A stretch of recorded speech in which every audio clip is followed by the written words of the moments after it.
Continuação da leitura do Evangelho segundo o Espiritismo de Allan Kardec, página 243, capítulo 18. Muitos os chamados, poucos os escolhidos. Parábola do festim das bodas. Falando ainda por parábolas, disse-lhes Jesus: o reino dos céus se assemelha a um rei que, querendo festejar as bodas do seu filho, despachou os servos para chamar as bodas que tinham sido convidados. Esses, porém, recusaram-se a ir. O rei despachou outros servos com ordem de dizer a sua parte aos convidados: preparei o meu jantar, mandei matar os meus bois e todos os meus cevados. Tudo está pronto, vinde às bodas. Eles, porém, sem se incomodarem com isso,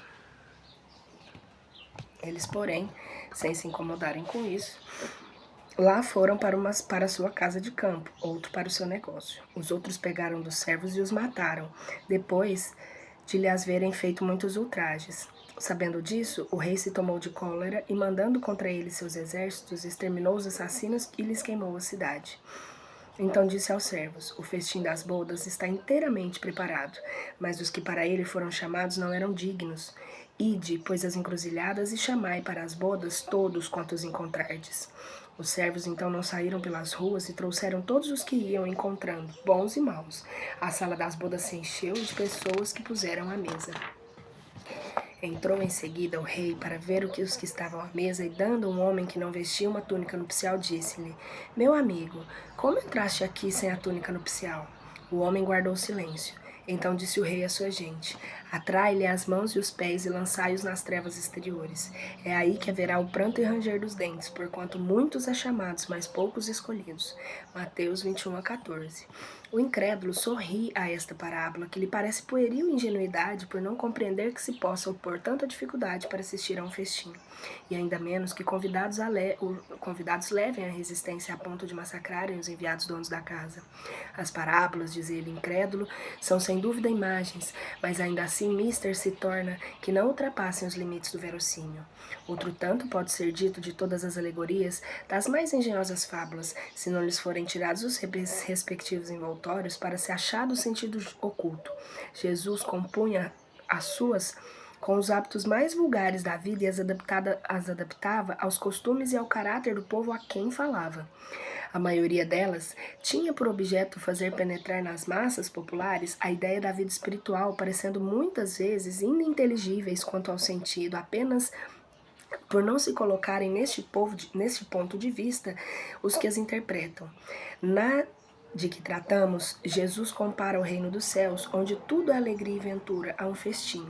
Falando dos primeiros convidados, alude aos hebreus, que foram os primeiros chamados por Deus ao conhecimento da sua lei. Os enviados do rei são os profetas que os vinham exortar e seguir a trilha da verdadeira felicidade. Suas palavras, porém, quase não eram escutadas, suas advertências eram desprezadas. Muitos foram mesmo massacrados como servos da parábola. Os convidados, que se recusam pretextando terem de ir cuidar de seus campos e seus negócios, simbolizam as pessoas mundanas, que, absorvidas pelas coisas terrenas, se conservam indiferentes às coisas celestes. Era crença comum aos judeus de então que a nação deles tinha que alcançar a sua supremacia sobre todas as outras. Deus, com efeito, não prometera a Abraão que a sua posteridade cobriria toda a terra. Como sempre, porém, atentando-se à forma sem se atentarem ao fundo, eles se acreditavam a tratar-se de uma dominação efetiva e material. Antes da vinda do Cristo, com exceção dos hebreus, todos os povos eram idólatras e politeístas. Se alguns homens superiores ao vulgo conceberam a ideia da unidade de Deus, essa ideia permaneceu no estado de sistema pessoal. Em parte nenhuma foi aceita como verdade fundamental, a não ser por alguns iniciados que ocultavam seus conhecimentos sobre um véu de mistério impenetrável para as massas populares. Os hebreus foram os primeiros a praticar publicamente o monoteísmo. É a eles que Deus transmite a sua lei, primeiramente por via de Moisés, depois por intermédio de Jesus. Foi daquele pequenino foco que partiu a luz destinada a espargir pelo mundo inteiro, a triunfar do paganismo e a dar a Abraão uma posteridade espiritual tão numerosa quanto as das estrelas do firmamento. Entretanto, abandonado de toda a idolatria, os judeus desprezaram o mal a lei moral, para se aferrarem à mais fácil, a prática do culto exterior. O mal chegara ao cúmulo. A nação, além de escravizada, era esfacelada pelas facções e dividida pelas seitas. A incredulidade atingira o mesmo santuário. Foi então que apareceu Jesus, enviado para os chamar à observância da lei e para lhes rasgar o horizonte novos da vida futura, os horizontes novos da vida futura. Dos primeiros a serem convidados para o grande banquete da fé universal, eles repeliram a palavra do Messias celeste e o imolaram. Perderam assim o fruto que teriam colhido da iniciativa que lhes coubera.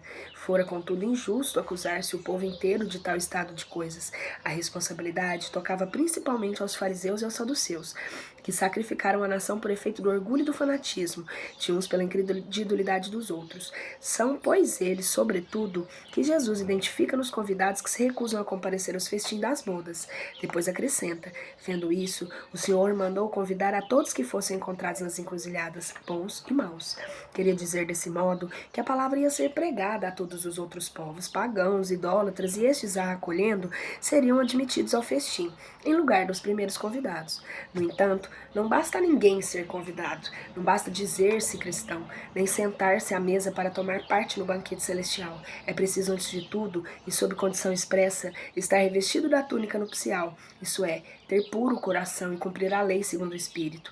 Ora, a lei toda se contém nessas palavras: fora da caridade não há salvação. Entre todos, porém, os que ouvem a palavra divina, quão poucos são os que a aguardam e a aplicam proveitosamente. Quão poucos se tornam dignos de entrar no reino dos céus. Eis porque disse Jesus: chamados haverão muitos, mas poucos, no entanto, serão escolhidos. A porta estreita. Entrai pela porta estreita, porque larga é a porta da perdição e os espaçosos o caminho que ela conduz. Muitos são os que por ela entram. Quão pequena é a porta da vida, quão apertado o caminho que ela conduz, e quão poucos a encontram. Mateus capítulo 7, versículo 13 e 14. Tendo-lhe alguém feito essa pergunta: Senhor, são poucos os que se salvam? Respondeu ele: Esforçai-vos para entrar pela porta estreita, pois vos asseguro que muitos procurarão transpô-la e não o poderão.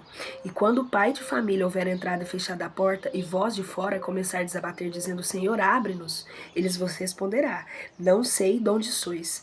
Por-vos-eis a dizer: comemos e bebemos na tua presença e nos instruíste nas nossas praças públicas. Ele vos responderá: não sei de onde sois, afastai-vos de mim, todos vós que praticais a iniquidade. Então haverá pranto e ranger de dentes, quando virdes que Abraão, Isaque, Jacó e todos os profetas estão no reino de Deus e que vós outros sois dele expelidos. Virão muitos do Oriente e do Ocidente, do setentirão e do meio-dia, que participarão do festim do reino de Deus. Então, os que forem últimos serão os primeiros, e os que forem os primeiros serão os últimos. Lucas 13, 23 a 30. Larga é a porta da perdição, porque numerosas as paixões mais e porque o maior número envereda pelo caminho do mal. É estreita a da salvação, porque há grandes esforços sobre si mesmo, e é obrigado o homem que queira transpor para vencer suas más tendências, coisas que há poucos se resignam. É o complemento da máxima: muitos são chamados, poucos escolhidos. Tal estado da humanidade terrena, porque tendo a terra mundo de expiação, nela predomina o mal. Quando se achar transformada, a estrada do bem será mais frequentada. Aquelas palavras devem, pois, estender-se em sentido relativo e não no sentido absoluto. Se houvesse de ser esse estado normal da humanidade, teria Deus condenado à perdição imensa a maioria das suas criaturas. Suposição inadmissível, desde que se reconheça que Deus é todo justo e bondade. Todavia, de que delitos esta humanidade se houvera feito culpada para não merecer tão triste sorte? No presente e no futuro, se toda ela se achasse desgradada na terra, e se a alma não tivesse tido outras existências, por que tantos entraves postos diante de seus passos? Porque essa porta tão estreita que só a muitos poucos é dado transpor, se a sorte da alma é determinada para sempre logo após a morte? Assim é que, com a unicidade da existência, o homem está sempre em contradição consigo mesmo e com a justiça de Deus. Com a anterioridade da alma, a pluralidade dos mundos, o horizonte se alarga, faz-se luz sobre os pontos mais obscuros da fé. O presente e o futuro tornam-se solidários com o passado e só então pode-se compreender toda a profundeza da verdade e da sabedoria nas máximas do Cristo. Nem todos os que dizem Senhor, Senhor entrarão no reino dos céus. Nem todos os que dizem Senhor, Senhor entrarão no reino dos céus. Apenas entrará aquele que faz a vontade de meu Pai, que está nos céus. Muitos nesse dia dirão, Senhor, não profetizamos em teu nome? Não expulsamos em teu nome o demônio? Não fizemos muitos milagres em teu nome? Então eu lhes direi em altas vozes, afastai-vos de mim, vós que fazeis as obras da iniquidade. Mateus capítulo 7, 21 a 23. Aquele que, pois, ouve estas minhas palavras e as pratica, será comparado com um homem prudente que construiu sobre a rocha a sua casa. Quando caiu a chuva, os rios transbordaram, sopraram os ventos sobre a casa. Ele não riu por estar edificada na rocha, mas aquele que ouve as minhas palavras e não as pratica se assemelha com um homem insensato que construiu sua casa na areia. Quando a derribada, grande foi a sua ruína. Quando a chuva caiu, os rios transbordaram, os ventos sopraram e a vieram açoitar. Ela foi derrubada. Grande foi a sua ruína. Mateus capítulo 7, 24 a 27 e Lucas capítulo 6, 46 a 49.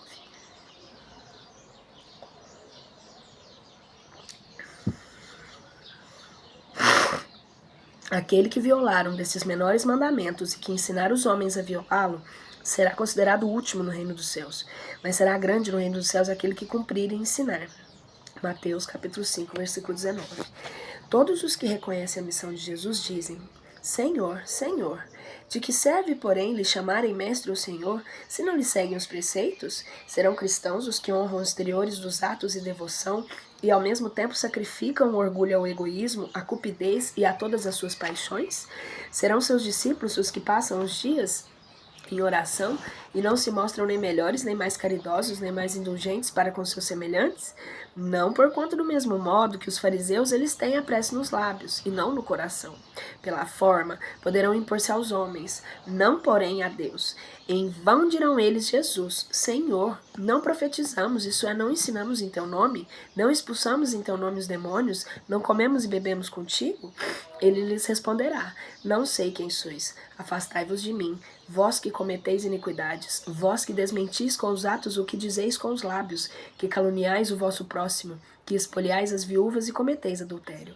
Afastai-vos de mim, vós, cujo coração destila ódio e fel, e que derramais o sangue de vossos irmãos em meu nome, que fazei corram lágrimas em vez de secá-las. Para vós haverá prantos e ranger de dentes, porquanto o reino de Deus é para os que são brandos, humildes e caridosos. Não espereis dobrar a justiça do Senhor pela multiplicidade de vossas palavras e das vossas genuflexões. O caminho único que vos dá aberto para achar desgraça perante ele é o da prática sincera da lei, do amor e da caridade. São eternas as palavras de Jesus porque são a verdade. Constitui não só a salvaguarda da vida celeste, mas também o penhor da paz, da tranquilidade e da estabilidade nas coisas da vida terrestre. Eis porque todas as instruções humanas, políticas, sociais e religiosas que se apoiarem nessas palavras serão estáveis como a casa construída sobre a rocha. Os homens a conservarão porque se sentirão felizes nelas. As que, porém, forem uma violação daquelas palavras serão como a casa edificada na areia. O vento das renovações e o rio do progresso as arrastarão. Muito se pedirá àquele que muito recebeu.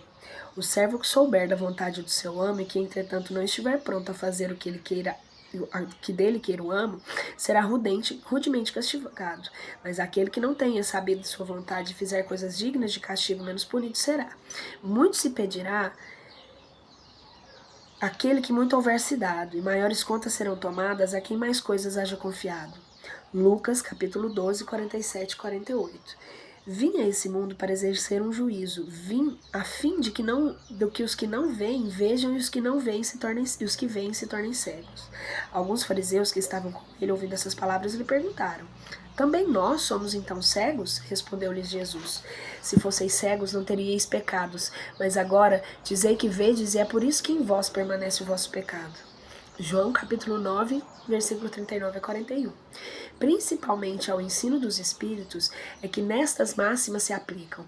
Quem quer que conheça os preceitos do Cristo e não os pratique é certamente culpado. Contudo, além do Evangelho, que os contém achar espalhados somente nos seios das seitas cristãs, mesmo dentro dessas, quanto não há os que não leem, entre os que leem, quanto os que não compreendem. Resulta daí as próprias palavras de Jesus, que são perdidas para a maioria dos homens.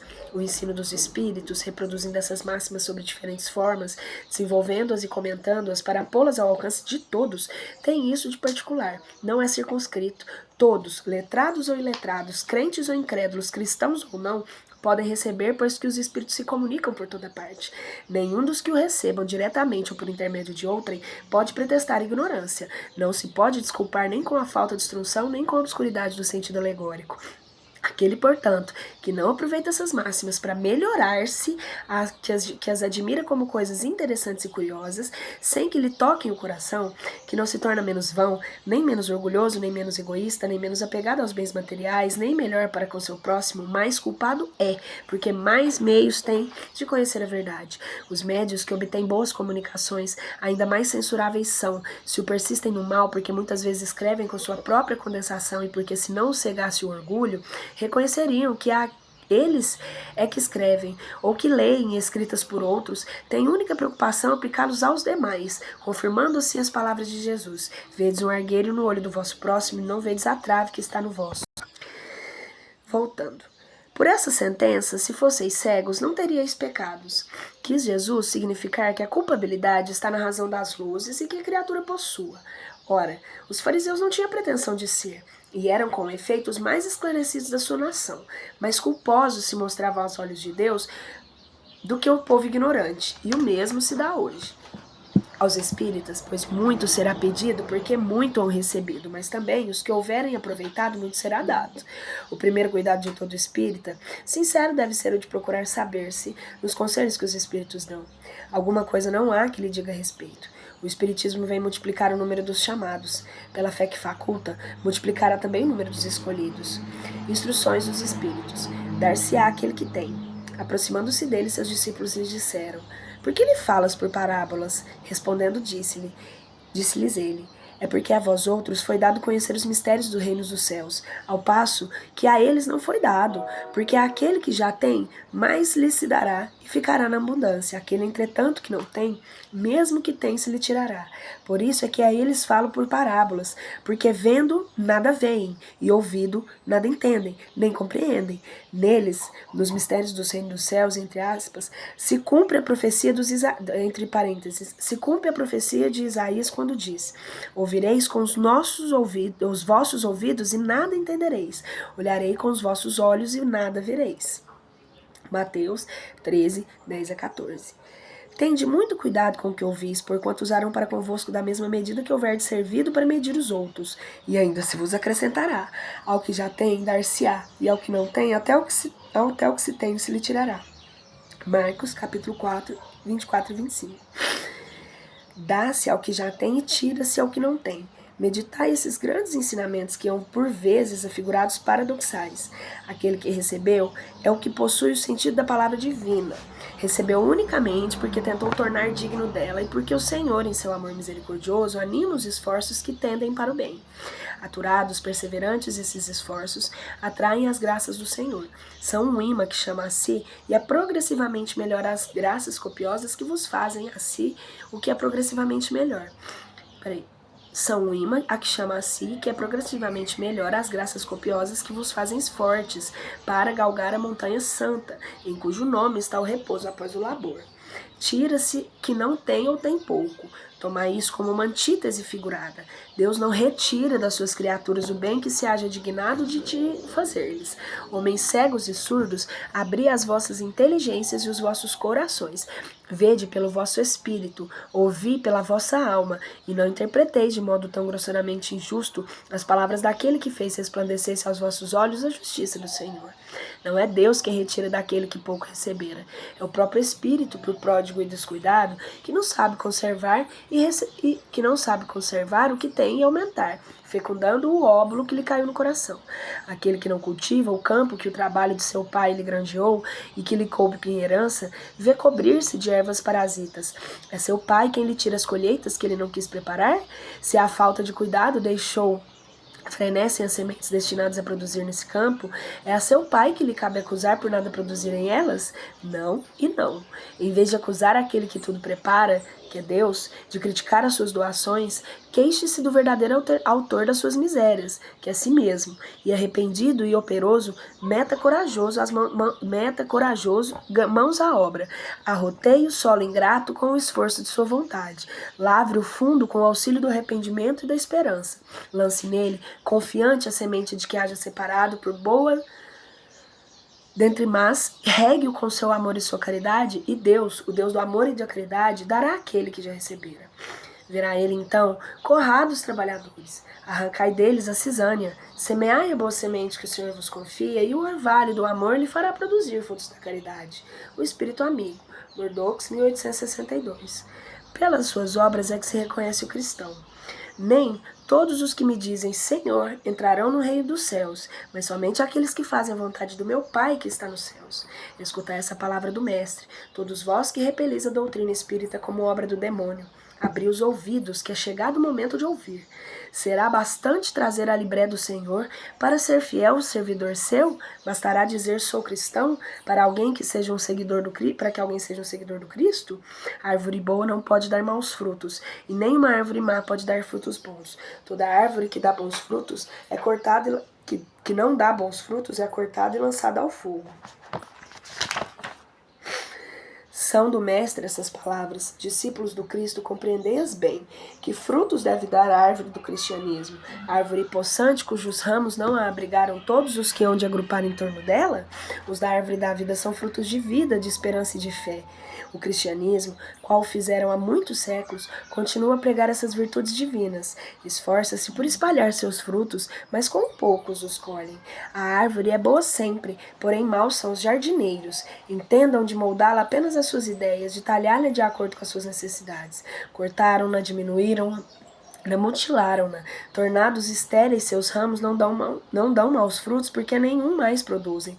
O viajor sedento, que detém sobre os seus galhos a procura do fruto de esperança, capaz de lhes restabelecer a força e a coragem, somente vê uma ramalha árida, prenunciando tempestade. Em vão pede ele o fruto da vida, a árvore da vida. Caem-lhe secas folhas, tanto as remexeu a mão do homem que as crestou.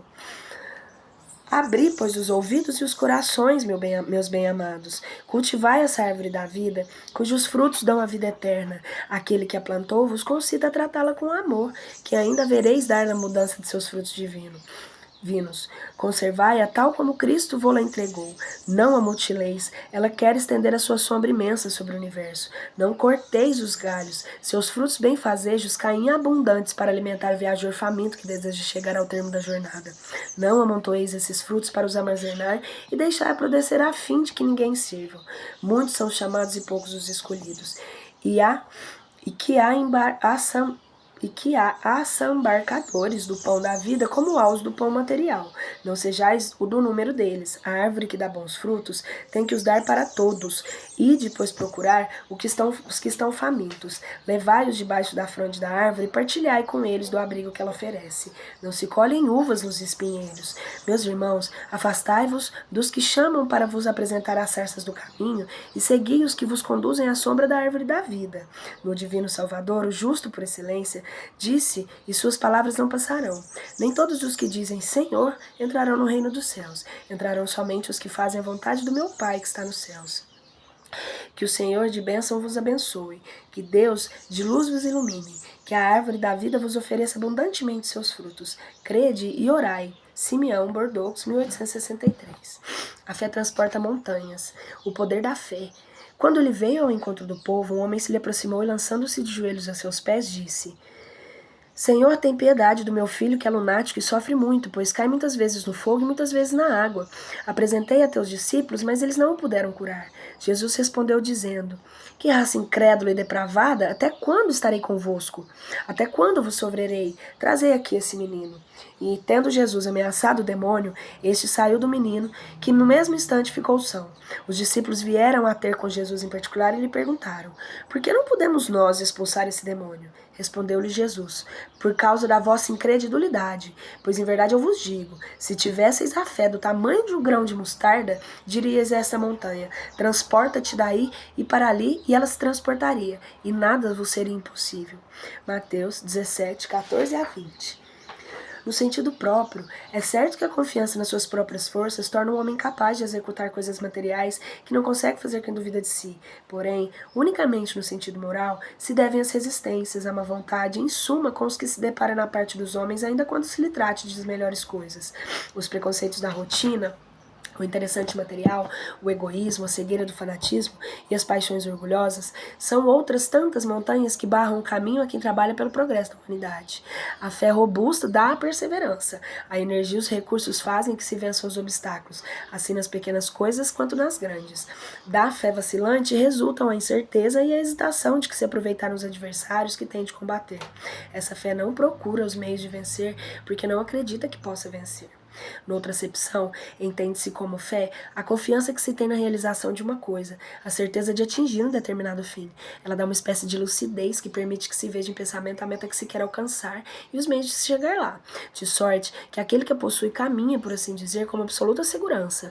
Num como no outro caso, pode ela dar lugar ao que executa em grandes coisas. A fé sincera e verdadeira é sempre calma, faculta a paciência que sabe esperar, porque tendo o ponto de apoio da inteligência e compreensão das coisas, tem a certeza de chegar ao objetivo visado. A fé vacilante sente sua própria fraqueza. Quando estimula o interesse, torna-se furibunda e julga suprir com a violência a força que falece. A calma na luta é sempre um sinal de força e de confiança. A violência, ao contrário, denota fraqueza e dúvida de si mesmo. Cumpre não confundir a fé com a presunção.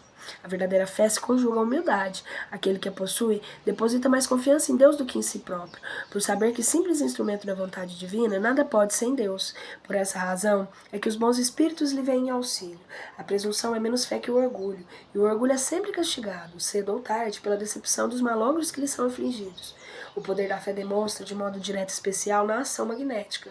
Por seu intermédio, o homem atua sobre o fluido, agente universal, e modifica-lhe as qualidades e lhe dá uma impulsão, por assim dizer, irresistível.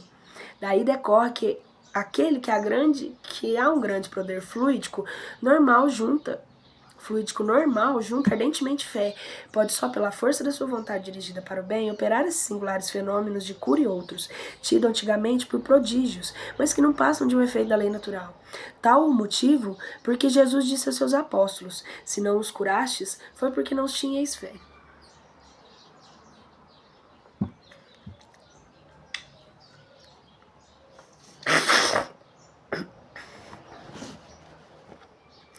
A fé religiosa. Condição da fé inabalável.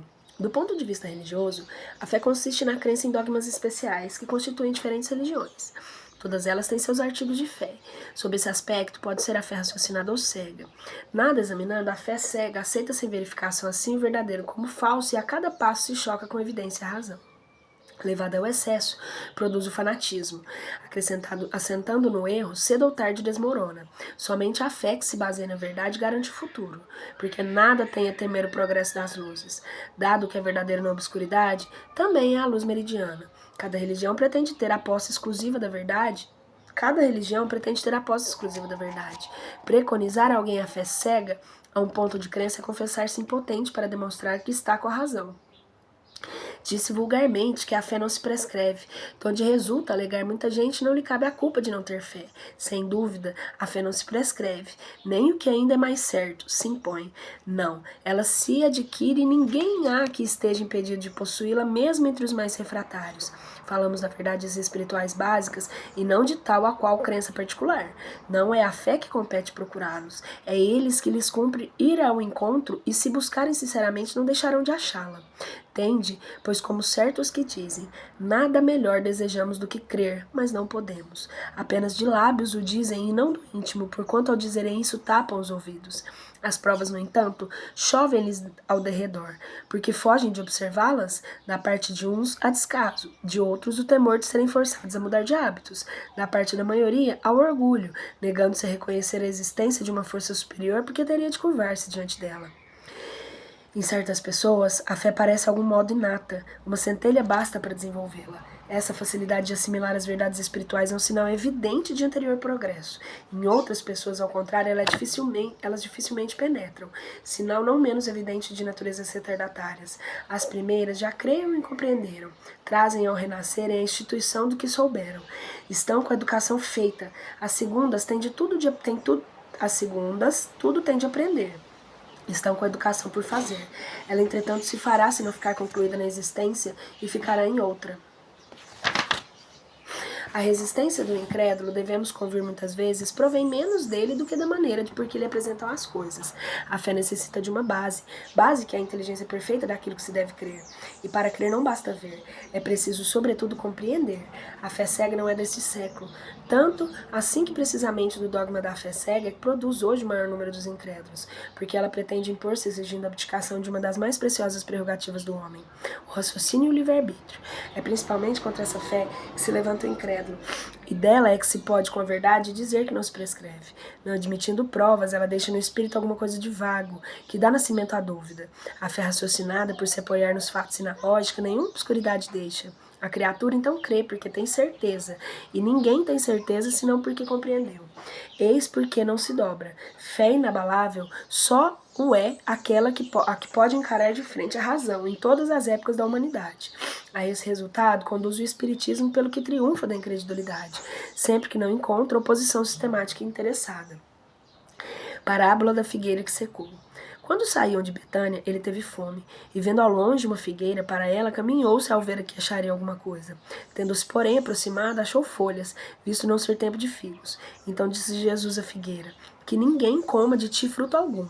O que seus discípulos ouviram. No dia seguinte, ao passarem pela figueira, viram que secara até a raiz. Pedro, lembrando-se de que dissera Jesus, disse: Mestre, olha como cegou a figueira que tu amaldiçoaste. Jesus, tomando a palavra, lhes disse: Tende fé em Deus. Digo-vos em verdade que aquele que disser a essa montanha, tira-lhe e lança-te ao mar, mas sem hesitar no seu coração, crente ao contrário de firmemente que tudo houver dito acontecerá.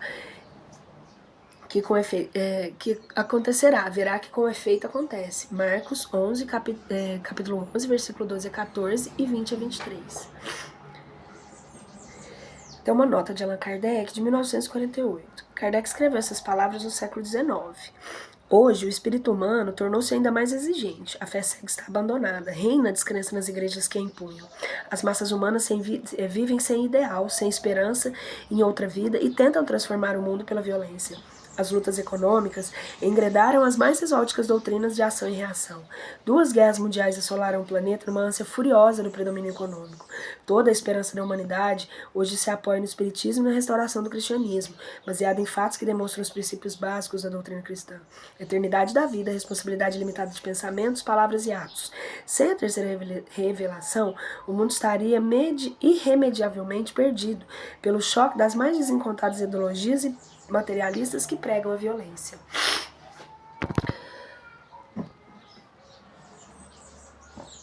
A figueira que secou, voltando a uma coisa então, a figueira que secou é o símbolo que apenas aparentam a propensão para o bem, mas que em realidade nada de bom produzem. Os oradores que mais brilho têm do que solidez, cujas palavras trazem superficial verniz, de sorte que agradam os ouvidos, sem que, no entretanto, revelem, quando perscrutadas, algo substancial para os corações.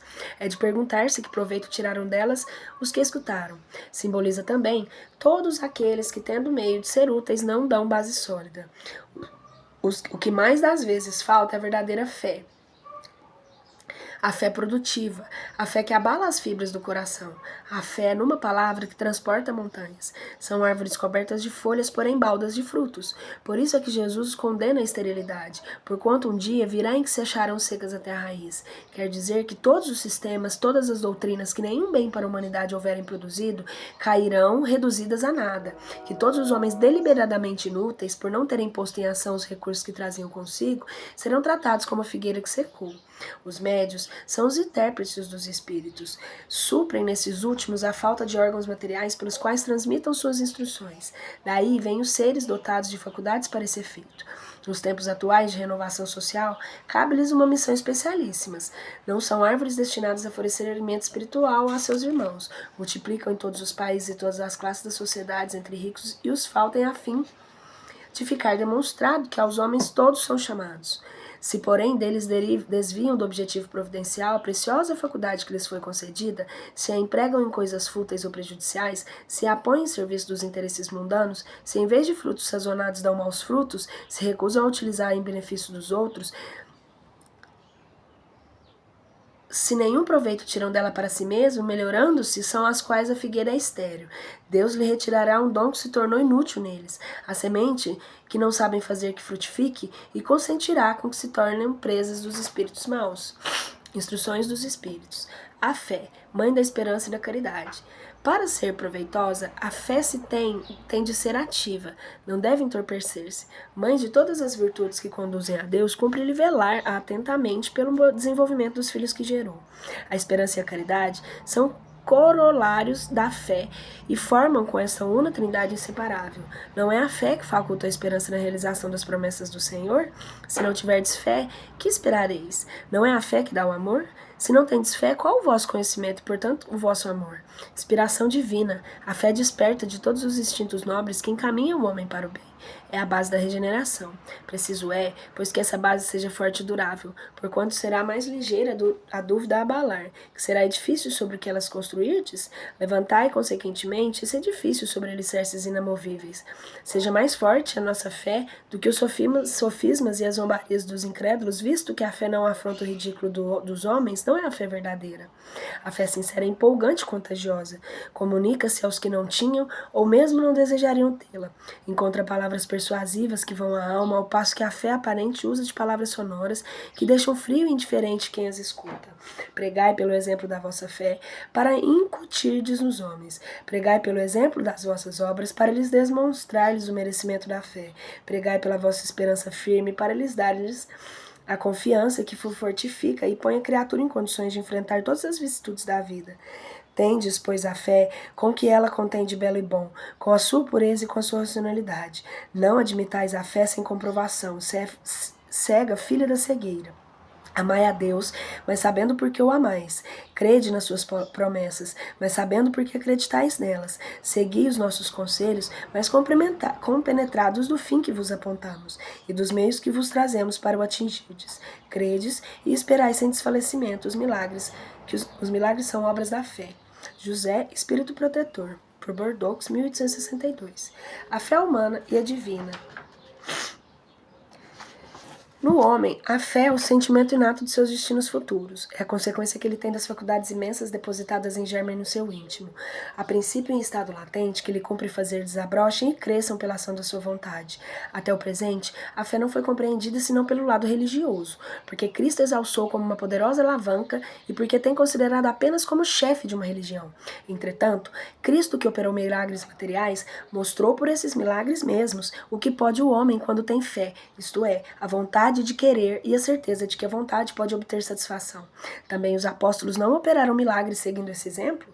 Ora, que eram esses milagres se não feitos naturais, cujas causas os homens de então desconheciam, mas que de hoje em grande parte se explicam e que pelo estudo do espiritismo e do magnetismo se tornaram completamente compreensíveis? A fé humana ou divina, conforme o homem aplica nas suas faculdades a satisfação das necessidades terrenas ou das suas operações celestiais e futuras. O homem de gênio que se lança à realização de algum grande empreendimento triunfa. Se tem fé, porque se tem em si o que há de chegar ao fim do colimado, certeza que lhe faculta imensa força. O homem de bem, crente em seu futuro celeste, deseja encher de belas e nobres ações a sua existência, aure na sua fé, na certeza da felicidade que o espera, a força necessária, e ainda aí se operam milagres de caridade, de devotamento e de abnegação. Enfim, com a fé não há maus pendores, que se não chegue a vencer. O magnetismo é uma das maiores provas do poder da fé, posta à ação. É pela fé que ele cura e produz esses fenômenos singulares, qualificados outoras de milagres. Repito, a fé humana é divina. Se todos os encarnados se achassem bem persuadidos da força que em si trazem e quisessem pôr a vontade de serviço dessa força, seriam capazes de realizar o que até hoje eles chamam de prodígios e que, no entanto, não passa de um desenvolvimento das faculdades humanas. O Espírito Protetor, em Paris, de 1863. Chegamos ao capítulo 20, os trabalhadores da última hora. Instruções dos Espíritos, os últimos serão os primeiros. Missão dos Espíritas, os obreiros do Senhor. O reino dos céus é semelhante a um pai de família que saiu de madrugada, a fim de assalariar trabalhadores para sua vinha. Tendo convencionado os trabalhadores que pagariam um denário por cada um dia, mandou-os para a vinha. Saiu de novo à terceira hora do dia, vendo os que conservaram na praça sem fazer coisa alguma, e disse-lhes: Ide também vós outros para a minha vinha, e vos pagarei o que for razoável. Eles foram. Saiu novamente a hora sexta e a hora nona do dia, e fez o mesmo. Saindo mais uma vez à hora 10ª, encontrou ainda outros que estavam desocupados, aos quais disse: Por que permaneceis aí o dia inteiro sem trabalhar? Disseram eles, que ninguém nos assalariou. Eles então lhes disse: E de vós também para a minha vinha. Ao cair da tarde, o dono da vinha, aquele que cuidava dos seus negócios, o dono da vinha àquele que cuidava de seus negócios: Chama os trabalhadores e paga-lhes, começando pelos últimos, indo até os primeiros. Aproximando-se então, os que só a 1/10 haviam chegado, receberam um denário cada um. Vindo ao seu turno os que tinham sido encontrados em primeiro lugar, julgaram que iam receber mais, porém receberam apenas um denário cada um. Recebendo-os, queixaram ao pai de família, dizendo: Esses últimos trabalharam apenas 1 hora? E lhes dás tanto quanto a nós suportamos o peso do dia e do calor? Mas respondendo, disse o dono da vinha a cada um deles: Meu amigo, não te acuso de dano algum. Não convencionaste comigo receber um denário pelo teu dia? Toma o que te pertence e vai-te em paz. Apraz a mim que dar este último tanto quanto a ti. Não me é então lícito fazer o que quero? Tens mau olho porque sou bom? Assim, os últimos serão os primeiros, e os primeiros serão os últimos, porque muitos são os chamados e poucos os escolhidos. Mateus 20, capítulo 1-16. Ver também a palavra do festim das bodas, capítulo 18 e 31. Instruções dos Espíritos: os últimos serão os primeiros. O obreiro da última hora tem direito ao salário, mas é preciso que a sua boa vontade o haja conservado à disposição daquele que o tinha de empregar e que seu retardamento não seja fruto da preguiça ou da má vontade. Tem ele direito ao salário, porque desde a alvorada esperava com impaciência aquele que por fim o chamaria para o trabalho. Laborioso, apenas lhe faltava o labor. Se, porém, se houvesse negado ao trabalho a qualquer hora do dia, se houvesse dito: tenhamos paciência, o repouso é mais me é agradável, quanto soar a última hora é que será o tempo de pensar no salário do dia. Que necessidade tem de me incomodar por um patrão a quem não conheço e não estimo? Quanto mais tarde, melhor. Esse tal, meus amigos, não teria tido o salário do obreiro, mas o da preguiça. Quer dizer, então, daquele que, em vez de apenas conservar inativo, haja empregado horas destinadas ao labor do dia em praticar autos culposos, que seja blasfemado de Deus, derramado o sangue de seus irmãos ou lançado perturbação nas famílias, arruinando o que neles confiaram, abusando da inocência, que enfim se haja cevado todas as ignomínias da humanidade? Que será desse? Bastar-lhe-á dizer à última hora: Senhor, empreguei mal o meu tempo. Toma-me até o fim do dia para que eu execute um pouco, embora bem pouco, da minha tarefa, e dá-me o salário do trabalhador de boa vontade? Não, o Senhor lhe dirá: Não tenho presente trabalho para te dar. Mal barataste o seu tempo, esqueceste o que havias aprendido, já não sabes trabalhar na minha vinha. Recomeça, portanto, a aprender, e quando achares mais bem disposto, vem ter comigo, e eu franquearei no meu vasto campo, onde poderás trabalhar a qualquer hora do dia. Bons espíritas, meus bem-amados, sois todos obreiros da última hora. Bem orgulhoso seria aquele que dissesse: Comecei o trabalho ao alvorecer do dia e só terminei ao anoitecer. Todos viestes quando fostes chamados, um pouco mais cedo, um pouco mais tarde, para a encarnação cujos milhões arrastais. Mas há quantos séculos e séculos o Senhor vos chama para a sua vinha, sem que o quisesseis penetrar nela? Eis-vos que no momento de embolsar o salário, empregai bem a hora que vos resta, e não esqueçais nunca que a vossa existência, por longa que vos pareça, mas não é do que o infante fugitivo e imensidade dos tempos que foram para vós a eternidade. Constantino, Espírito Protetor, por Bordeaux, em 1863. Jesus gostava da simplicidade dos símbolos, e na sua linguagem máscula, os obreiros que chegaram na primeira hora são os profetas. Moisés e todos os iniciadores marcaram as etapas do progresso, as quais continuam a ser assinaladas através dos séculos pelos apóstolos, pelos mártires, pelos pais da igreja, pelos sábios, filósofos e finalmente os espíritas. Esses que por último vieram foram anunciados e preditos desde a aurora do advento do Messias, receberão a mesma recompensa, que digo, uma recompensa maior. Últimos chegados, eles aproveitam dos labores intelectuais de seus precedores, porque o homem tem de herdar do homem e porque os coletivos são os trabalhos humanos. Deus abençoa a solidariedade. Aliás, muitos dentre aqueles que revivem hoje ou reviverão amanhã, para terminarem a obra que começaram outrora.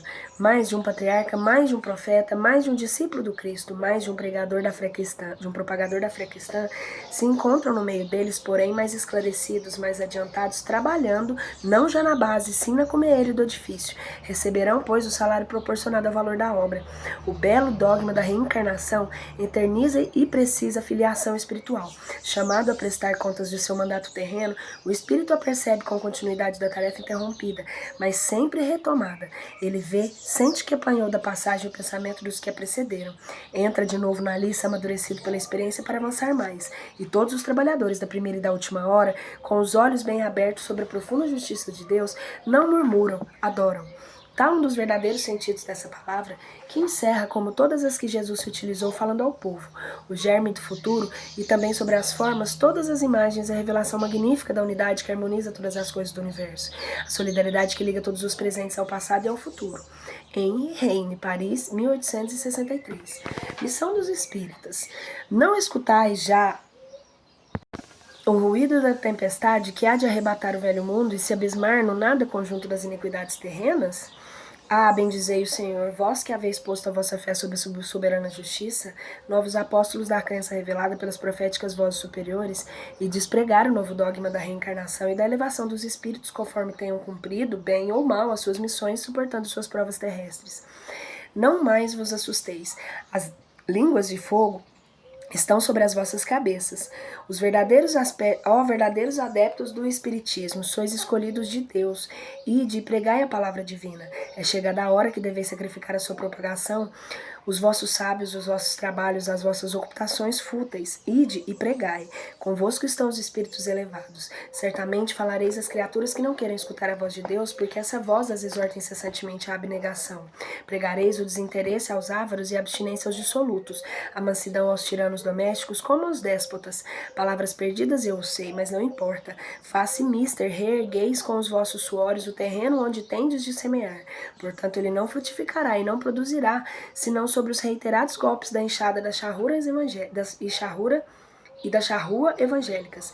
Ide e pregai. Ó todos vós, homens de boa fé, conscientes da vossa inferioridade em face dos mundos disseminados pelo infinito, lançai-vos em cruzada contra a justiça e a iniquidade. Ide e proscrevei esse culto do bezerro de ouro, que cada dia mais se alastra. Ide, Deus vos guia. Homens simples e ignorantes, vossas línguas se soltarão e falareis como nenhum orador fala. Ide e pregai, que as populações atentas recolherão ditosas as vossas palavras de consolação, de fraternidade, esperança e paz. Que importam as emboscadas que vos armem pelo caminho. Somente lobos caem em armadilhas para lobos, porquanto o pastor saberá defender as suas ovelhas das fogueiras imoladoras. Ide, homens, que grande diante de Deus, mais ditosos que Tomé, crede sem fazerdes questão de ver e aceitais os fatos da mediunidade, mesmo quando não tenhais conseguido obtê-los por vós mesmos, e de que o Espírito de Deus vos conduz. Marcha, pois, avante, falange impotente da tua fé. Diante de ti os grandes batalhões dos incrédulos se dissiparão, como uma bruma da manhã aos primeiros raios do sol nascente. A fé e a virtude que desloca montanhas, disse Jesus. Todavia, mais pesado do que as maiores montanhas, jazem depositados nos corações dos homens e a impureza de todos os vícios que derivam da impureza. Parti então cheios de coragem para removerdes a montanha de iniquidades que as futuras gerações só deverão conhecer como lenda, do mesmo modo que vós, que só muito imperfeitamente conheceis os tempos que antecederam a civilização pagã. Sim, em todos os pontos do globo vão produzir-se as subversões morais e filosóficas. Aproxima-se a hora em que a luz divina se aparelhará sobre os dois mundos. Se apargirá sobre os dois mundos. Ide, pois, e levai a palavra divina aos grandes que desprezarão os eruditos, que exigirão provas aos pequenos e simples que a aceitarão, porque principalmente entre os mártires do trabalho, desta provação terrena encontrareis fervor e fé. Estes receberão como hinos de gratidão e louvores a Deus a santa consolação que lhes levareis e baixarão a fronte, rendendo-lhe graças pelas aflições que a terra lhe destina. Arme-se a vossa falange de decisão e coragem, mãos à obra, arado está pronto, a terra espera, arai, ide e agradecei a Deus a gloriosa tarefa que ele vos confiou. Mas atenção, entre os chamados para o espiritismo muitos se transviaram, reparai pois o vosso caminho e segui a verdade. Pergunta, se entre os chamados para o espiritismo muitos transviaram, os quais pelos sinais reconhecemos os que acham Quais os sinais pelos quais reconheceremos os que se acham no bom caminho? Resposta: reconhecê-los-ei pelos princípios da verdadeira caridade que eles ensinarão e praticarão. Reconhecê-los-eis pelo número de aflitos que a levem no consolo. Reconhecê-los-eis pelo amor ao próximo, pela sua abnegação, pelo seu desinteresse pessoal. Reconhecê-los-ei finalmente pelo triunfo de seus princípios, porque Deus quer o triunfo de sua lei, e o que sangue de sua lei, esses são os escolhidos. Ele lhes dará a vitória, mas ele destruirá aqueles que falseiem o espírito e dessa lei fazem dela degrau para contentar a suavidade de sua ambição. Erasto, anjo da guarda do médium, Paris, 1863. Os obreiros do Senhor. Aproximar-se o tempo em que cumprirão as coisas anunciadas para a transformação da humanidade. Ditosos serão os que houverem trabalhado no campo do Senhor com desinteresse e sem outro móvel senão a caridade. Seus dias de trabalho serão pagos pelo cêntuplo do que tiveram esperado. Ditosos que hajam dito a seus irmãos: trabalhemos juntos e unamos nossos esforços a fim de que o Senhor ao chegar encontre acabada a obra, porquanto o Senhor lhes dirá: vinde a mim, vós que sois bons servidores, vós que soubestes impor o silêncio aos vossos ciúmes e às vossas discórdias, a fim que daí não viesse dano para a obra. Mas ai daqueles que, por efeito das suas dissensões, houverem retardado a hora da colheita, pois a tempestade se virá e eles lhes serão levados no turbilhão. Chamarão: graça, graça, e o Senhor, porém, lhes dirá: como implorais graças, vós que não tivestes piedade de vossos irmãos e que vos negastes a estender-lhes as mãos, que negastes o fraco em vez de amparardes? Como suplicais graças, vós que buscastes as vossas recompensas nos gozos da terra e na satisfação do vosso orgulho? Já recebestes a vossa recompensa tal qual a quiseste. Nada mais cabe vos pedir. As recompensas celestes são para os que não tenham buscado as recompensas da terra. Deus procede neste momento ao censo de seus servidores fiéis e já marcou com o dedo aqueles cujo devotamento é apenas aparente, a fim de que não usurpem o salário de servidores animosos. Pois aos que não recuarem diante das suas tarefas, é que ele vai confiar os apóstolos mais difíceis nas grandes obras da regeneração pelo Espiritismo. Cumprir-se-ão as palavras: os primeiros serão os últimos, e os últimos serão os primeiros nos reinos dos céus. Espírito da Verdade, em 1862. Capítulo 21. Haverá falsos cristos e falsos profetas. Conhece-se a árvore pelo fruto. A árvore produz maus frutos, não é a boa árvore que produz bons frutos. A árvore que produz maus frutos não é boa, e a árvore que produz bons frutos não é má. Porquanto cada árvore se conhece pelo seu próprio fruto. Não se colhem figos nos espinheiros, nem cachos de uvas nas sarças. O homem de bem tira coisas boas do bom tesouro do seu coração, e o mal tira más do mau tesouro do seu coração. Porquanto a boca fala do que está cheio o coração. Lucas, capítulo 6, 43 e 45. Guardai-vos dos falsos profetas que vêm ter convosco os cobertos de peles de ovelha e que por dentro são lobos rapaces. Conhecê-los-ei pelos seus frutos. Podem colher-se uvas nos espinheiros ou figos nas sarças? Assim toda árvore boa produz bons frutos, e toda árvore má produz maus frutos.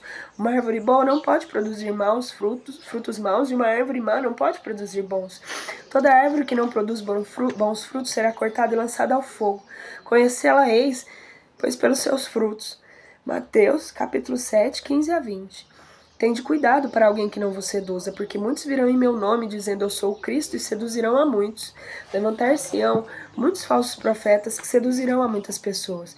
E porque abundará a iniquidade, a caridade de muitos esfriará. Mas aquele que perseverar até o fim se salvará. Então, se alguém vos disser, o Cristo está aqui ou está ali, não acrediteis absolutamente, porquanto falsos cristos e falsos profetas se levantarão e farão grandes prodígios, e coisas de espantar a ponto de seduzirem, se fosse possível, os próprios escolhidos. Mateus, capítulo 24, versículo 4, 5, 11 a 13, 23 e 24. Marcos 13, capítulo 13, versículos 5, 6 e 21 e 22. Missão dos profetas. Atribui-se comumente aos profetas o dom de adivinhar o futuro, de sorte que as palavras profecia e predição se tornaram sinônimas.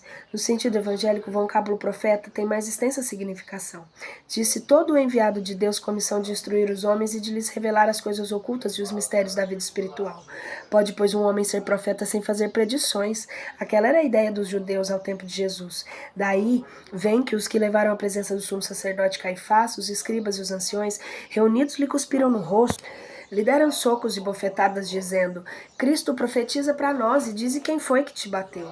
Entretanto, deu-se o caso de haver profetas que tiveram a presciência do futuro, que por intuição, que por providencial revelação, a fim de transmitirem avisos aos homens. Tendo-lhe realizado os acontecimentos preditos, o dom de predizer o futuro foi considerado como um dos atributos da qualidade de profeta. Prodígio dos falsos profetas.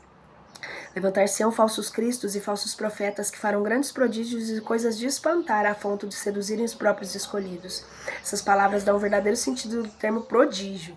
Na acepção teológica, os prodígios e os milagres são fenômenos excepcionais, fora das leis da natureza. Sendo essas exclusivamente obras de Deus, pode ele sem dúvida derrogá-las se lhe apraz. A simples bom senso, porém, diz que não é possível haja ele dado a seres inferiores e perversos um poder igual ao seu, nem ainda menos o direito de desfazer o que ele tenha feito. Semelhante princípio não pode ser, semelhante princípio não no pode Jesus ter consagrado. Se, portanto, de acordo com o sentido que se atribui a essas palavras, o espírito do mal tem o poder de fazer prodígios, tais os prodígios escolhidos. Se prodígios e os milagres não são privilégio exclusivo dos enviados de Deus e nada provam, pois nada distingue os milagres dos santos e os milagres do demônio. Necessário, então, se torna procurar um sentido mais racional para aquelas palavras. Para o vulgo ignorante, todo fenômeno cuja causa é desconhecida passa por sobrenatural, maravilhoso e miraculoso. Uma vez encontrada a causa, reconhece-se que o fenômeno, por muito extraordinário que pareça, não é mais do que a aplicação de uma lei da natureza. Assim, o círculo dos fatos sobrenaturais se restringe à medida que a ciência se alarga. Em todos os tempos, homens houve que exploraram em proveito suas ambições, de seus interesses e do seu anseio de dominação certos conhecimentos que possuíam, a fim de alcançarem o prestígio de um pseudo-poder sobre-humano ou de uma pretendida missão divina. São esses os falsos cristos e os falsos profetas. A difusão das luzes aniquila o crédito, de onde resulta que o número deles diminui à proporção que os prodígios não constituem, pois sinal de uma missão divina, visto que pode resultar de conhecimento cuja aquisição está ao alcance de qualquer um, ou de faculdades orgânicas especiais, que o mais indigno não se acha inibido de possuir tanto quanto o mais digno. O verdadeiro profeta se reconhece por mais sérios caracteres e exclusivamente morais. Não creais em todos os espíritos. Meus bem-amados, não criarem qualquer espírito, experimentai os espíritos se os espíritos são de Deus, porquanto muitos falsos profetas têm se levantado no mundo. João, 1ª Epístola, capítulo 4, versículo 1. Os fenômenos espíritas, longe de abonarem falsos cristos e falsos profetas, como algumas pessoas apraz dizer, golpe mortal desferem neles. Não pensais ao espiritismo prodígios nem milagres, porquanto eles formalmente não declaram que não os opera. Do mesmo modo que a física, a química, a astronomia, a geologia revelam as leis do mundo material, o espiritismo revela outras leis desconhecidas, que as regem nas relações do mundo corpóreo com o mundo espiritual. Leis que, tanto quanto aquelas a outras ciências, são leis da natureza. Facultando a explicação de certa ordem de fenômenos incompreendidos até o presente, ele destrói o que ainda estava do domínio maravilhoso. Quem, portanto, se sentisse tentado a lhe explorar em proveito o próprio fenômeno, fazendo-se passar por Messias de Deus, não conseguiria abusar por muito tempo da credulidade alheia e seria logo desmascarado.